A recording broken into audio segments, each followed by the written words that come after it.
प्रिय विद्यार्थियों, क्लास में आपका बहुत बहुत स्वागत है। आज का हमारा टॉपिक है सूरदास के पद। जो सूरदास जी भक्ति काल के कवि हुए, और जो भक्ति काल के कवि हैं, पिछली वीडियो में मैंने आपको सूरदास जी के जीवन परिचय वगैरह समझा दिया था, और सूरदास जी के 3 पद अब तक हमने कर लिए। ये लास्ट पद बचा है। ये कब का वर्णन है? जब इसमें सूरदास के पद में चौथे वाले में बताया गया है कि जब कृष्ण भगवान जी ने उद्धव को भेजा था योग का संदेश लेकर के, तब गोपियों ने, आज वो जब जा रहे हैं ना, जाते समय कह रही हैं कि अब एक बात और हम आपको बता देते हैं। कौन कह रही है? गोपियां उद्धव से कह रही हैं कि कृष्ण जी के लिए कि वे अब बड़े चालाक हो गए हैं, पहले से ही चालाक थे।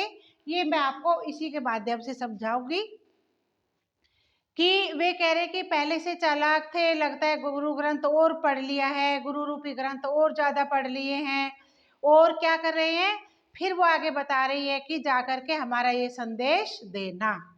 तो अब देखो, हरि है राजनीति पढ़ी आए। हरि है कृष्ण जी के लिए बोला है कि लगता है कि उन्होंने राजनीति और पढ़ ली है। समझी बात कहत मधुकर के, समाचार सब पाए। अरे उद्धव, क्या के मधुकर के माध्यम क्या है? मधुकर क्या होता है? भौरा, है ना। ये क्या है? ये भ्रमर का वर्णन है, और भ्रमर का माध्यम बना करके वे उद्धव से सब बातें कह रही है। वो कहती है कि समझी बात कहत मधुकर के, समाचार सब पाए। अरे उद्धव यानी अरे भ्रमर, भ्रमर को माध्यम बना रही है कि अरे भ्रमर, ये जो बातें तुमने हमें आकर के बताई थी, योग का संदेश हमें दिया था, हम पहले ही समझ गए थे कि क्या तुम बहुत चालाकी करने आए हो। अर्थात किसने तुम्हें भेजा है? कृष्ण जी ने तुम्हें भेजा है।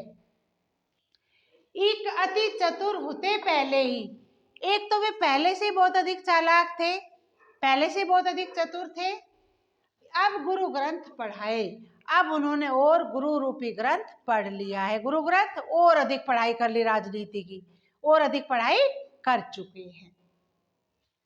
बड़ी बुद्धि जानी जो उनकी, जोग संदेश पठाए।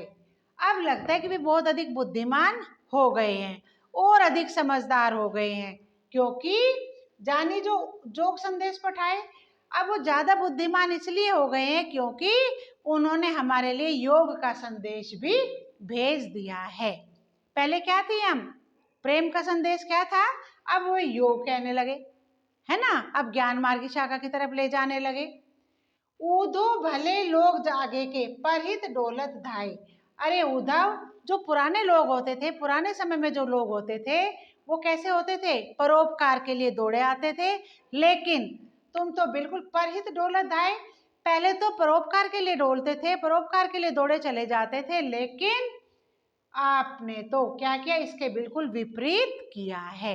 आपने कोई परोपकार नहीं किया है। ते क्यों अनीति करे आपुन जे, और अनीति छुड़ाए। ते क्यों अनीति करे आपुन, जो अपने आप ही अनीति कर रहे हैं, जो अपने आप ही अन्याय कर रहे हैं, जे और अनीति छुड़ाए। वे दूसरों को क्या नीति सिखाएंगे, क्या नीतिज्ञ बनेंगे, है ना। दूसरे लोगों को क्या अच्छा संदेश देंगे। राज धर्म तो यही सूर जो प्रजा ने जाहि सताए। राजा का यह धर्म होता है कि अपनी प्रजा का ध्यान रखे, किसी भी तरह से प्रजा को सताया ना जाए। ठीक है। अब इसमें देखो, उद्धव ने क्या कहा है?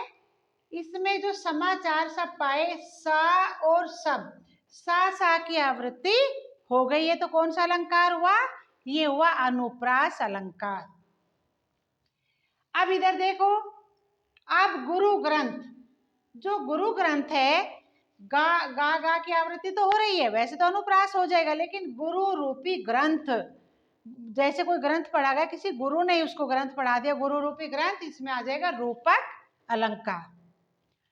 बड़ी बुद्धि, बड़ी बुद्धि में बा और बा की आवृत्ति, तो ये हुआ अनुप्रास अलंकार। जोग संदेश पठाए, ये कुछ नहीं है इसमें। आगे आगे चलो, और मुझे कहीं ऐसा नहीं लग रहा है कि अनुप्रास अलंकार होगा। इसमें क्या है, समाचार शब्द में अनुप्रास और मधुकर होता है भौरा, गुरु ग्रंथ में गुरु रूपी ग्रंथ, और बस सब ये क्या है, बड़ी बुद्धि में अनुप्रास अलंकार है। अब इसमें भाषा ब्रज होगी, अलंकार मैंने आपको बता ही दिए हैं। ये आपका अंतिम पद था, चौथे वाला पद था। इसमें जब कृष्ण जी के पास जा रहे हैं तब उन्होंने उद्धव को ये सब कहा है। मेरे विचार से आपको समझ आ गया होगा। अगर न्यू सब्सक्राइबर हैं तो बेटा सब्सक्राइब कीजिए, वीडियो शेयर कीजिए और लगातार मेरी वीडियो को देखते रहिए। आपका बहुत बहुत धन्यवाद।